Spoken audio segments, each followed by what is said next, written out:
오늘 우리가 읽을 세 번째 말씀은 에베소서 2장 10절입니다. 신약성경 311페이지입니다. 에베소서 2장 10절입니다. 우리는 그가 만드신 바라 그리스도 예수 안에서 선한 일을 위하여 지으심을 받은 자니 이 일은 하나님이 전에 예비하사 우리로 그 가운데서 행하게 하려 하심이니라. 아멘. 이는 거룩하신 하나님의 말씀입니다.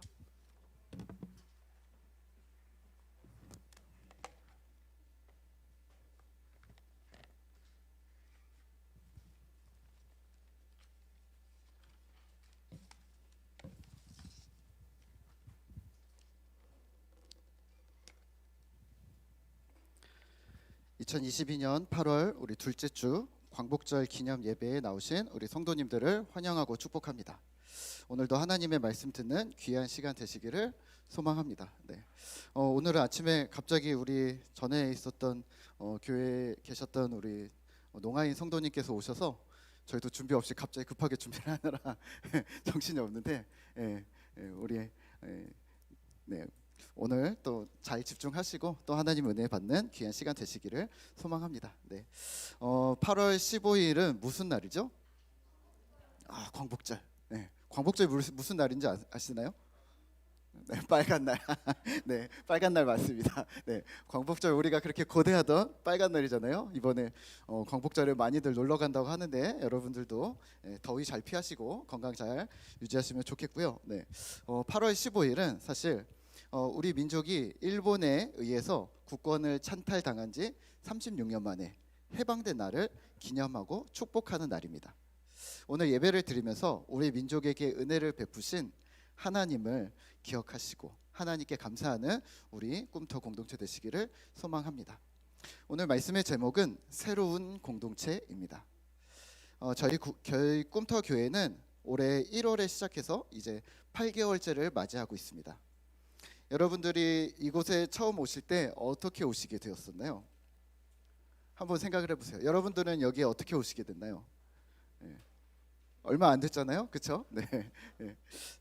부모님을 따라왔거나 친구를 따라왔거나 그렇죠. 우리 황 집사님이나 이인섭 집사님은 맨날 이렇게 얘기하세요. 저는 아내 따라왔습니다. 맨날 이렇게 얘기를 하세요. 그렇지. 그래, 아내를 따라다녀야지. 저도 그런 생각을 하는데 또 우리 양 집사님은 꼭 똑같은 얘기인데 이렇게 하세요. 저는 선미가 가는 곳이라면 어떻게 이렇게 얘기를 하는데 아내 따라왔다는 말을 왜 이렇게 스윗하게 해야 하는지 모르겠지만 불편하지만 잘 듣고 있습니다. 항상 적응이 안 되는 부분이긴 한데 그럴 수 있습니다. 또 어떤 분들은 이렇습니다. 진짜 공동체를 찾고 있었습니다 라고 얘기하시는 분들도 있고, 또는 예배다운 예배를 드리고 싶어서 우리 교회에 왔습니다 라는 분들도 있었습니다. 이유는 각자 다양하세요. 분위기가 좋아서, 혹은 아이들이 있어서, 또는 집이 가까워서, 뭔가를 해볼 수 있을 것 같아서 여러 가지 이유들을 얘기를 하십니다. 저희가 예배를 드리던 첫 주인가요? 겨울에 처음 예배를 시작하고 첫 번째인가 두 번째 주에 어떤 가까운 곳에서 어떤 집사님 내외가 오셨었습니다. 그래서 교회를 시작하자마자 처음에 첫 주부터 하나님께서 사람을 보내주시다니 이거 엄청난 은혜다 라는 생각을 하면서 기대를 했습니다. 그런데 첫 예배를 드리고 남자분이랑 얘기를 하는데 이러시더라고요. 저도 아내가 가자고 해서 따라왔는데 교회가 너무 작네요. 근데 그냥 작아서 문제가 아니라 숨을 곳이 없어서 숨을 곳이 없네요. 그러고서는 못 오셨습니다. 안 오셨는지 못 오셨는지 모르겠지만 작은 게 문제가 아니라 숨을 데가 없다는 것이 문제였습니다.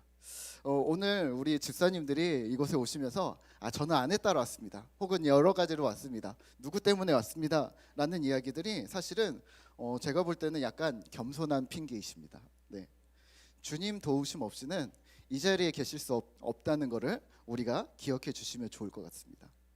오늘 말씀의 주제가 새로운 공동체이거든요. 새로운 공동체는 어떻게 가능할까요? 홍보를 하고 사람들을 끌어들이고 그러면 모임이 형성되는 걸까요? 아니요. 공동체는 주님의 은혜입니다. 저는 새로운 모임을 만든 경험이 많이 있습니다. 사실은 기존의 것을 이어가는 모임도 해봤었고요, 또 아예 없었던 모임들을 새로 만들어내기도 하는데 항상 고민을 많이 했습니다. 가장 큰 고민은 어떻게 시작하느냐가 아니라 어떻게 지속하느냐가 가장 큰 항상의 고민이었습니다.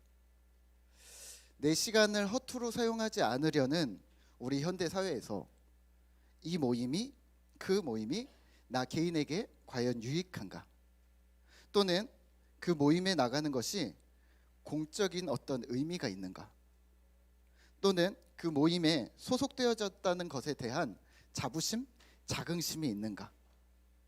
이 부분들을 위해서 항상 무언가를 시도할 때 고려하고, 또 컨텐츠도 양질이어야 되고 뭐 인도자의 수준도 고려를 하는 여러 가지 것들을 항상 고민을 했었습니다. 같은 맥락에서 오늘 우리가 모여 있는 이 모임, 꿈터 교회라고 하는 이 교회의 공동체는 교리적으로 또 역사적으로 어떻게 시작된 것인지, 또 무엇이 중심이어야 하는지, 그리고 이 공동체는 어떤 의미가 있고 어떤 자긍심이 있는지 오늘 말씀을 짚어가며 함께 살펴보도록 하겠습니다. 조금 내용이 어렵지만 오늘 우리 친구들도, 우리 어린 친구들도 잘 집중을 해주시면 좋을 것 같고요. 자, 우선은 상황인데요. 오늘 우리가 읽은 에베소서와 우리의 상황이 매우 비슷합니다. 에베소서는 에베소인들에게라는 제목으로 쓰여진 바울의 편지였습니다. 자세히 읽어보면 에베소 교회의 상황이 드러나지가 않습니다.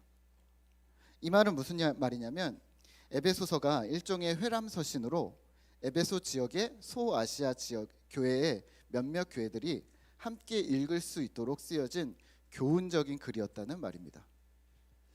바울은 왜 에베소인들에게, 에베소 교회들에게 편지를 쓰지 않고 다른 편지와는 좀 다르게 왜 소아시아 지역에, 이렇게 지역에 두루 읽힐 글을 써서 보낸 걸까요? 이 지역의 사회적, 종교적, 문화적 분위기와 관련이 있습니다. 그리스 철학이 성행했던 당시에 그 근방의 지역들은 혼합주의적인 가르침이 상당한 영향을 미쳤습니다. 기독교에도 영향을 미쳤는데요. 이런 질문들이 있었습니다. 첫 번째는 그리스도가 신이 맞냐? 아, 신이지. 그러면 인간도 맞냐? 의심스럽다. 신이면 신이고 인간이면 인간이지. 왜 둘 다라고 하냐? 두 번째는 철학과 세상의 학문으로 어떤 경지에 오를 수 있다. 꼭 기독교가 아니어도 된다 라고 생각을 했었고요. 세 번째는 유대주의적 윤례들, 할례나 안식일, 절기 등의 규칙들을 지켜야 한다. 오늘 우리 한국 기독교와 비슷한 부분은 유교나 불교나 삼강오륜 등의 것들을 지켜야 한다라는 것과 같은 맥락입니다. 네 번째는 천사 숭배를 해야 된다. 하나님 말고도 어떤 영적인 존재 같은 신적인 존재는 다 섬겨라. 그러면 좋다. 그러니까 뭐 천사 혹은 신화의 인물들, 뭐 제우스, 아데나, 뭐 포세이돈, 뭐 이런 것, 또는 뛰어난 성인들, 후대에 이르러서는 베드로, 사도 요한, 뭐 이런 분들에게 기도해야 된다라는 얘기까지도 했었습니다. 사도 바울은 이런 혼합주의들을 경계하고 교훈하면서 에베소서를 썼습니다. 그래서 에베소서가 교회론, 또 구원론 등의 신학을 가리키는 중요한 책이 되었습니다. 특히 오늘 우리가 읽은 2장은 구원이 어떻게 우리에게 임했는지, 또 이 일이 어떻게 이루어지게 되었는지를 아주 논리적으로 설명해 주고 있습니다. 2장 1절입니다. 제가 읽겠습니다. 그는 허물과 죄로 죽었던 너희를 살리셨도다. 아멘. 너희는 누구냐? 죄로 죽었던 너희는 육체의 욕심을 따라 몸 가는 대로, 마음 가는 대로 살았던 너희는 진노를 받을 자였다. 하지만 4절에 보면 긍휼이 풍성하신 하나님께서, 사랑이 많으신 하나님이 너희를 살리셨다. 이 살리셨다는 말은 너희를 그리스도와 함께 살리셨고 함께 일으키셨고 함께 앉히셨다라는 표현을 하면서 너희가 예수 그리스도와 한 몸이 되었다라고 이야기하십니다. 예수 그리스도와의 연합을 얘기합니다. 정리하면 죄로 죽었던 너희를 우리는 살리셨다라고 기억하지만 죄로 죽었던 너희를 그리스도와 연합시켜 버렸어 라는 얘기입니다. 그리고 이거는 하나님만이 하실 수 있었던 일이야 라는 얘기죠. 오늘 우리는 에베소서 본문을 지금까지는 각 개인의 구원을 설명해 주는 것, 어떻게 구원이 시작되었는지에 대해서 설명하고 있다고 우리는 배워왔습니다. 하지만 주어를 잘 살펴보시면 이렇습니다. 너가 아니라 너희입니다. 구원을 얻는 것이 하나님과 나와의 개인적인 이름이 분명한데 왜 하나님께서는 오늘 바울을 통해서 너희라고 표현하고 있는 걸까요? 우리의 구원이 개인 차원으로 끝나지 않기 때문입니다. 우리의 구원은 내가 죽어서 천국 간다 이걸로 끝이 아니라 구원받은 개인 우리가 구속 공동체로 이 땅을 살아간다가 핵심입니다. 생각을 좀 해보세요. 예수 믿으면 구원받고 천국 간다. 저희 막내가 8살이거든요. 죽으면 천국 간대요. 근데 100살까지 산다고 우리가 평균으로 친다면 100살까지 산다고 하면 몇 년을 기다려야 되는 걸까요? 그러면 그동안은 어떻게 되는 92년이에요. 내가 70살에 예수를 믿어서 내가 100살에 돌아가신다고 한다면 그래도 길인데 8살한테는 너무 가혹한 거 아닌가요? 그래서 우스갯소리로 이런 얘기가 나옵니다. 목사님, 제가 너무 일찍 믿은 것 같아요. 죽기 바로 직전에 죽을 날짜를 알면 좋은데 바로 직전에 죽어야 그래야 딱 한데 너무 제가 일찍 믿은 것 같아요. 질문 드릴까요? 너무 일찍 믿은 게 손해일까요? 우리는 그러면 그냥 하염없이 기다려야 되는 걸까요? 천국만 가면 된다고 생각하시면 우리의 신앙은 반쪽짜리가 되고 맙니다. 혹시 이런 얘기를 들어보셨을 겁니다. 죽어서 가는 천국, 현재 누리는 천국. 네, 현재 2022년을 살아가는 우리는 천국을 경험할 수 있으셔야 합니다. 어떻게요? 그리스도 예수 안에서 선한 일을 위하여 하나님이 우리를 공동체로 묶으셨기 때문입니다. 공동체로 묶여졌고 거기서 우리는 천국을 경험하게 될 것입니다. 오늘 2장 10절인데요. 우리 함께 같이 한번 읽어볼까요? 방금 읽었던 건데요. 시작. 우리는 그가 만드신 바라 그리스도 예수 안에서 선한 일을 위하여 지으심을 받은 자니 이 일은 하나님이 전에 예비하사 우리로 그 가운데서 행하게 하려 하심이라. 아멘.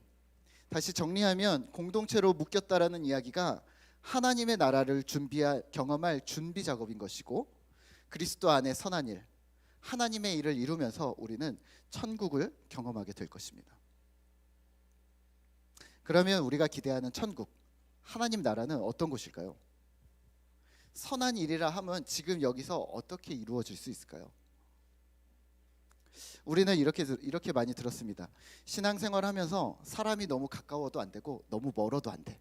그래서 적정 거리를 유지해야 된다라고 생각합니다. 이 말은 어디서 온 걸까요? 성경에 있을까요? 성경에 없습니다. 자신 있게 말씀드릴 수 있습니다. 그 적당한 거리는 그러면 어느 정도의 거리를 말하는 걸까요? 제가 전도사 때 예전에 한 20년 전이죠. 전도사 때 작은 교회에 있다가 좀 큰 교회로 부임을 했는데요. 거기에는 선배 목사님들이 많이 있었습니다. 제가 거의 막내였는데 선배 목사님이 이러시더라고요. 문전도사, 교인들이랑은 거리를 좀 둬야 돼. 너무 많이 오픈해서도 안 되고 너무 많이 친해져서도 안 되고 그리고 또 너무 멀어져서도 안 되고 적정한 거리를 유지해야 돼라고 얘기하시는 거예요. 그래서 질문 드렸어요. 왜요? 그랬더니 흠이 잡히거나 실수가 있으면 권위가 안 서고 말씀이 들어가지가 않아. 네, 일리가 있는 말이긴 한데요. 저는 그걸 잘 못했습니다. 사람이 친해지는 걸 어떻게 막나요? 친한 분들은 엄청 친하죠. 특히 그때는 지금 우리 하는 것처럼 농화부를 담당을 하고 있었기 때문에 우리가 일거수일투족 그리고 월화수목금토일까지 계속 연락을 주고받는 이러한 관계에 있었기 때문에 거리를 두는 게 어떻게 가능하지? 라는 생각을 했었거든요. 친한 분들은 엄청 친한 거예요. 그래서 또 반면에 안 친한 사람은 아예 모르는 거죠. 친분이 없는 거죠. 적정 거리라는 게 어느 정도가 유지가 가능할까요? 적당 거리라는 말은 사실은 안 친한 겁니다. 개인적인 관계가 없는 거죠. 공적인 관계만 있는 건데 공적인 관계가 뭐가 있으셔야 됩니까? 제가 부천에서 학교를 나왔는데요. 전에 있었던 교회에 부임했는데 어느 날 우리 뒤에 계신 전홍수 전도사님이 오늘 오실 줄 몰랐어요. 전홍수 전도사님이 저를 부르셨어요. 그러더니 이러는 거예요. 문 목사님 이리 와보세요. 그래서 앉았어요. 어르신이 부르니까 옆에 앉았어요. 문 목사님 저 알아요? 그러는 거예요. 예, 집사님 알죠? 그랬더니 아니 나 아냐고. 그래서 예 아는데요? 아니 97년도에 고등학교 부천에서 나왔어요? 갑자기 소름이 막 돋으면서 내가 97년도에 학교를 나온 거를 어떻게 알았지? 라는 생각이 들면서 갑자기 한 가지만 생각이 나더라고요. 그래서 한마디를 하셨습니다. 집에 가서 졸업 앨범 보세요. 그러는 거예요. 집 졸업 앨범을 봤더니 학교 선생님으로 그 당시에 계셨던 거죠. 자, 여기에 관계가 있습니까 없습니까? 공적인 관계는 있을 수 있죠. 학연, 지연, 혈연. 20년 몇 년이에요? 30년? 20년, 30년 전부터 알할 수 있었던 관계. 뭐 이런 거. 네. 적당한 관계. 근데요. 실제 전도사님과의 관계는 그때부터였습니다. 제자라고 한 달에 한 번씩 불러서 식사를 이제 사주시는 거예요. 밥을 사주시는 거예요. 밥을 몇 번 얻어 먹었냐 물어보면 사실은 셀 수 없이 먹었습니다. 예, 매달 한 번씩 먹은 게 생각보다 되게 많더라고요. 예, 그래서 셀 수 없이 먹었는데요. 이제 물어보시겠죠. 전도사님이랑 친하세요? 잘은 모르겠지만 우선은 저는 가깝다고 생각하는데 전도사님 어떨지 모르겠지만 예, 저희는 가까운 관계라는 것은 정도는 말씀드릴 수 있을 것 같습니다. 너무 가까워도 안 되고 너무 멀어도 안 된다는 이야기는 공적인 업무와 사적인 업무가 분리되어야 된다, 섞이지 않아야 된다라는 의미인데요. 예, 인정합니다. 회사 혹은 관공서 공적인 업무에 대해서 이야기하는 것이라고 생각하는데요. 이걸 교회 공동체에 적용할 수 있을까요? 여러분들은 교회에서 어떤 공적인 업무를 보고 계십니까? 어떤 공공연한 공적인 일들을 여러분들을 추구해야 하기 때문에 사적으로 친해지려 하지 않아야 된다고 생각하시는 건가요? 공동체는요, 가족입니다. 공과 사를 지켜야 한다는 개념을 뛰어넘어 그리스도의 십자가의 보혈로 하나로 묶여진 운명 공동체라는 말입니다. 어떤 사람은 이 가족 공동체에 들어왔는데 1년, 2년을 계속 있는데도 가족 같은 느낌이 안 든다고 합니다. 또 어떤 사람들은 금세 친해졌는데 금세 친해지자마자 상처를 주고 상처를 받고 그리고 교회 조직의 문제를 경험하다가 지쳐서 교회를 포기하겠다고 얘기합니다. 그래서요, 이래서 떠나고 저래서 떠나고 계속 떠납니다. 그러면 도대체 교회 공동체에 누가 남아 있는 걸까요? 우리가 구속 공동체라 함은, 구원받은 공동체라 함은 주인이 있다는 말입니다. 그냥 이런 동아리 모임이 아니라 주인이 있다는 말입니다. 누구일까요? 교회의 머리 대신 예수 그리스도이십니다. 예수님이 주인이시고 예수님이 왕이십니다. 모든 기준은 예수 십자가입니다.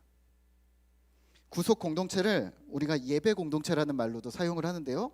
그만큼 예수님이 주인이라는 사실을 기억하는 것, 그 예배가 중요하다는 말이라서 예배 공동체라고 부르는 겁니다. 그리고 그 예배는 개인의 예배, 공동체 예배, 삶의 예배를 함께 드리셔야 하는데요. 우리가 말하는 구속 공동체가 실제 모여서 함께 예배하는 것을 공동체 예배라고 부를 뿐입니다. 이어지는 11절은 에베소서 2장 11절은 같은 말인데 더 강력하게 얘기합니다. 너희는 구속된 공동체이면서 동시에 하나로 서로 연결된 가족 공동체다라고 설명합니다. 19절입니다. 함께 같이 읽을까요? 그러므로 이제부터 너희는 외인도 아니요 나그네도 아니요 오직 성도들과 동일한 시민이요 하나님의 권속이라. 너희는 사도들과 선지자들의 터 위에 세우심을 입은 자라.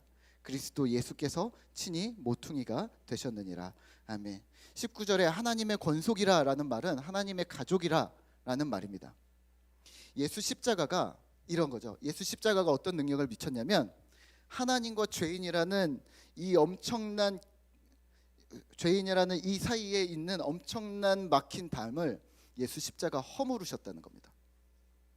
또 이 십자가가 유대인과 이방인이라는 엄청난 그 관계의 벽을 혹은 이 어떤 민족적인 벽을 이 큰 벽도 무너뜨리셨다고 얘기합니다. 그래서 무슨 이야기를 하냐면 둘로 하나를 만드셨다. 둘로 하나를 만들어 새로운 족속을 만드셨다라고 성경은 말하고 있습니다.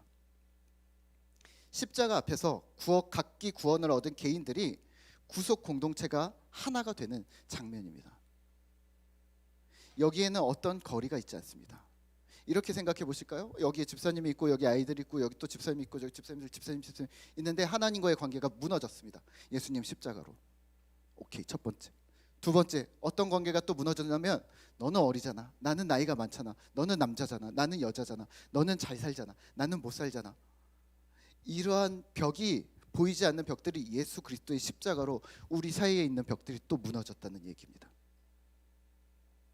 21절입니다. 그의 안에서 건물마다 서로 연결하여 주 안에서 성전이 되어가고 너희도 성령 안에서 하나님이 거하실 처소가 되기 위하여 그리스도 예수 안에서 함께 지어져 가느니라. 아멘. 서로 연결이 되었고 함께 성전이 되었다는 말입니다. 그리고 그리스도 예수 안에서 함께 지어져 가느니라. 구속 공동체가 연결되었다, 하나가 된 공동체라는 말은 이를 우리는 유기적인 공동체라고 부릅니다. 유기적이 뭐예요?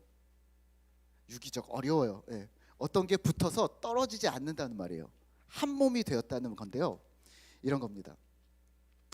제가 몇 년 전부터 화분을 키우고 있는데요. 예, 집이 너무 휑한 것 같아서 이렇게 다이소에서 사다가 화분을 키우고 있는데 이 화초가 잘 자라는 거예요. 요만한 거를 샀는데 화분 요만한 거를 샀는데 막 커지는 거예요. 그래서 인터넷을 막 찾아봤어요. 화분을 옮겨줘야 얘가 더 잘 자란다. 아, 그렇구나. 그래서 화분을 샀습니다. 이만한 걸 샀습니다. 화분을 사고 제가 좋은 흙을 뒷산에서 퍼오고 양분도 이제 인터넷으로 사가지고 꽂아주고 뭐 이렇게 하고 또 화분을 딱 준비하고서 이제 화분을 원래 화분에 있던 화초를 이제 딱 뽑았습니다. 그리고 정성스럽게 그 뿌리에 붙은 흙을 털어줬습니다. 그리고 막 헹궈주고서 그 다음에 새 화분에 딱 옮겨 심어줬습니다. 그리고 물도 흠뻑 줬습니다. 어떻게 됐을까요? 죽었습니다. 왜 죽었을까요? 왜 죽었을까요? 이론상으로는 저도 화초를 잘 키워본 적이 없어서 정말 나는 정성을 다해서 다 했거든요. 그 영양분까지 꽂아줬거든요. 죽었습니다. 왜 그랬냐면 흙을 털면 안 된대요. 예. 아니, 이 화초가 새로운 화분으로 이사 갈 건데 새로운 화분으로 가야지. 그러니까 다 버리고 가야지. 그래서 잘 털었는데 예, 이게 뿌리에 붙은 흙이 이 화초의 가족이래요. 에? 화초랑 흙이랑 어떻게 재질이 아예 다른데 어떻게 가족이야? 가족이래요. 안 어울려. 그래도 가족이래요. 여러분들 혹시 이사해 보셨어요? 이사할 때 가족들 버리고 나만 이사 갑니까? 아니면 가족들 데리고 갑니까? 데리고 가세요? 안 어울리는데요? 농담입니다. 네, 가족입니다. 어울리든 어울리지 않든 성질이 다르든 같든 함께 있을 때 우리는 가족이 되어버리는 겁니다. 교회 공동체가 유기적이라는 말도 이와 같습니다. 가족입니다. 연결이 되었다는 말입니다. 적당한 거리라는 건 사실은 없습니다. 자주 보는데 어떻게 적당한 거리가 생기나요? 관계가 있는가 없는가의 유무일 뿐입니다. 성경을 보면 사도 바울은 전도 여행을 많이 했습니다. 근데요, 단기간이 아니에요.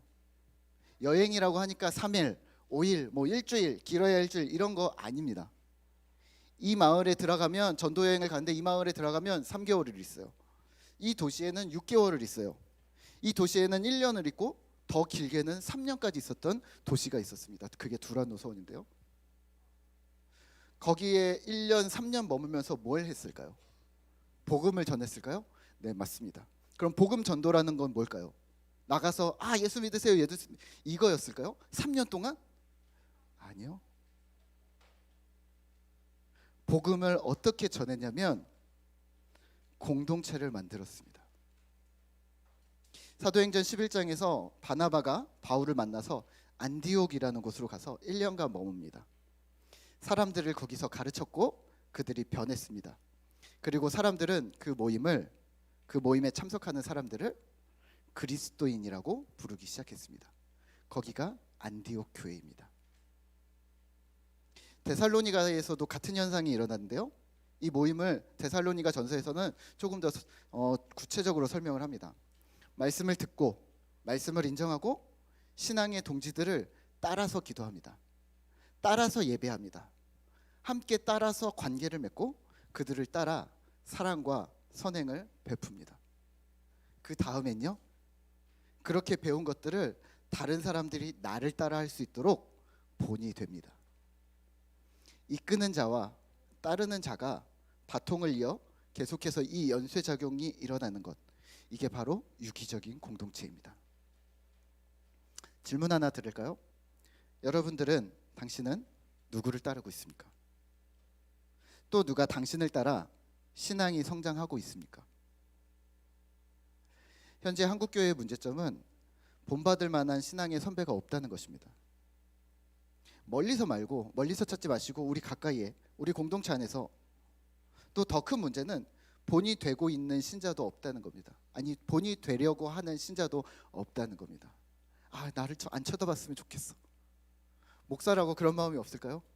밖에 나가는데 누가 목사라고 안 불러줬으면 좋겠어. 이런 마음 없을까요? 있습니다. 있기는 한데 그러지 않으려고 하는 마음이 문제라는 거죠. 이럴 수 있어요. 목사님, 신앙생활은 혼자 하는 겁니다. 왜 자꾸 같이 하라고 합니까? 신앙은 하나님과 독대하는 겁니다. 하나님과 1대1입니다. 아니요, 그렇지 않습니다. 신앙생활을 혼자 하는 게 아니라, 정확하게 하셔야 됩니다. 신앙생활이 아니라 회심이, 예수님께 삶을 돌이키는 단회적인 사건인 회심이 개인적으로 일어나는 것일 뿐입니다. 그리고 그 회심을 온전케 하는 신앙생활은 신앙 공동체에서 가능한 겁니다. 이게 신앙생활입니다. 사도 바울이 이렇게 얘기하죠. 빌립보서 2장 12절에 나는 두렵고 떨림으로, 항상 복종하여 두렵고 떨림으로 너희 구원을 이루라. 나는 그렇게 하고 있다. 구원이 이루었지만 너희가 구원을 이루어 가야 된다. 두렵고 떨림으로 구원을 이루어 가는데, 회심을 개인적으로 했으니 구원을 너네들 알아서 이루어 가. 혼자 해라. 이런 말일까요? 너 구원을 이루라가 아니라 너희 구원을 이루라라고 말하고 있습니다. 기독교는 회심하고 각자 알아서 살라고 말하지 않습니다. 물론 우리는 하나님 앞에 단독자로 섭니다. 하지만 이 회심을 지켜주고 온전히 성장하도록, 변화하도록 돕는 이들이 있습니다. 그것이 바로 교회 공동체입니다. 우리 공동체는 이렇게 말해야 합니다. 제가 당신의 회심이 온전해지도록 돕겠습니다. 또는 이렇게 얘기할 수 있어야 합니다. 제 회심이 온전해질 수 있도록 도와주십시오. 저희 꿈터 공동체에는 충분히 이끄미의 자질을 갖추신 좋은 우리 믿음의 동료들이 많습니다. 그래서 제가 계속해서 이끄미가 되시라고 독려를 하고 있는데요. 지난 봄에는 한 분이 이끄미 세미나에 다녀오셨는데, 이번에도 신청을 계속 주보에 내고 받고 있습니다. 부탁드리기는 정식으로 과정을 수료하셔서 그 다음 스텝을 함께 밟아 나가셨으면 좋겠습니다. 저 역시 집사님들과 똑같이 계속해서 다음 단계들을 따라가고 있는데요. 진실한 공동체는 혼자 힘으로 가능하지 않기 때문입니다. 사도 바울이 수많은 곳에서 공동체를 만드는 것처럼 예수님이 주인 되시면서 동시에 하나로 묶인 유기적인 공동체를 오늘 우리도 세워야 합니다. 그게 복음입니다. 이런 공동체들이 많아져야 합니다. 꿈터 공동체도 하나의 공동체지만 또 작은 유기적인 공동체들이 우리 안에 또 자리 잡아야 합니다. 여러분들 각자가 구심점이 되어 주십시오. 여러분들이 이끄미가 되어 주십시오. 목사님, 제가 어떻게 합니까? 저는 부족합니다. 완벽한 사람을 찾는 게 아닙니다. 주님과 동행하는, 함께 성장해 나갈 사람들을 찾는 것입니다. 말씀을 맺겠습니다. 이런 이끄미가 없는 교회는 조직이 될 것입니다. 이런 이끄미가 없는 교회는, 이런 구심점이 없는 교회는 이익 집단이 될 것입니다. 왜냐하면 예수님이 주인 되심을 금세 잊을 것이기 때문입니다. 그러면 우리는 또 혼자서 신앙생활 하셔야 합니다. 또 외롭게 신앙생활 하셔야 합니다. 더 문제는 이 고립된 신앙의 길을 우리의 자녀들에게 물려줘야 된다는 겁니다. 신앙생활은 원래 외로운 거야 라고 얘기하셔야 되는 거죠. 그러지 마시죠. 모든 그리스도인은 예수를 따르기 시작하는 순간부터 누군가의 이끌미가 됩니다. 동시에 자기보다 앞선 주님을 따르는 자들의 따르미가 됩니다. 김 집사님이 박 집사님을 본받고, 박 집사님이 최 집사님을 본받고, 최 집사님은 뭐 손 집사님을 본받고, 이런 식으로 이렇게 저렇게 서로 동시에 본을 주고 본을 받는 그러한 공동체를 통해 주의 선한 일이 우리 안에 끊임없이 일어날 것입니다. 그러한 꿈터 공동체 되시기를 소망합니다. 아멘. 우리 함께 오늘 주의 말씀 앞에서 우리 함께 찬양할까요?